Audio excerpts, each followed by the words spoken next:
ఆంధ్రప్రదేశ్లో పేపర్లలో హెడ్డింకులు మారుతుంటాయి, లేదా పేపర్ల లాయల్టీస్ని బట్టి వార్తలు మారుతుంటాయి తప్పించి ఈ వ్యాపార పారిశ్రామికవేత్తల వేధింపు రాష్ట్రానికి పెట్టుబడులు తీసుకురమ్మని చెప్తాం, ఆ తెచ్చినోడికి భద్రత కల్పించాం, పైగా రాజకీయ కక్ష సాధింపు చర్యలు చేపడతాం.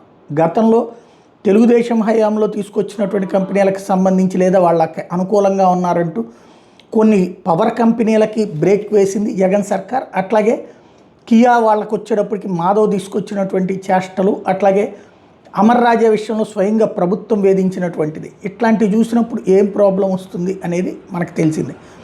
అదే సందర్భంలో ఇప్పుడు చూస్తే ఓ పక్కన పోర్టులు అదానీని జిందాల్ని వేధించినటువంటిది చూసాం. అదానీ గురించి తప్పుడు కథనాలు, జిందాల్ని అయితే కనుక ఏకంగా అరెస్ట్ చేయించేటటువంటి ప్రయత్నాలు, ఇట్లాంటివన్నిటిని చూసాం.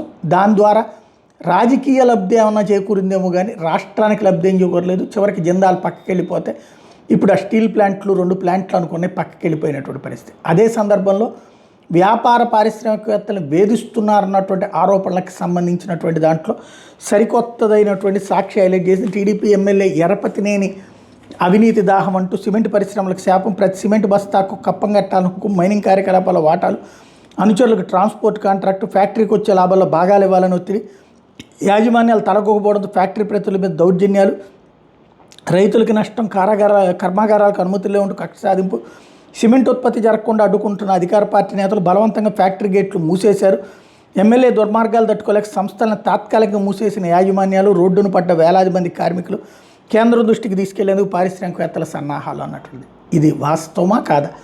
ఆ సదరు సంస్థల పేర్లతో సహా రాసుకొచ్చింది. పల్నాడు జిల్లాలో భవ్య, చెట్టినాడు సంస్థల మీద గూండాగిరి అని. ఇప్పుడు ఆ సంస్థలు చెప్పాలి స్పష్టత, అబ్బే మాకేం లేదు, మేము చాలా ప్రశాంతంగా ఉన్నామని. లేదు అంటే కనుక ఆ సంస్థల కార్యకలాపాలు నడుస్తున్నాయో లేదో మీడియా అన్న చెక్ చేసి చెప్పాలి.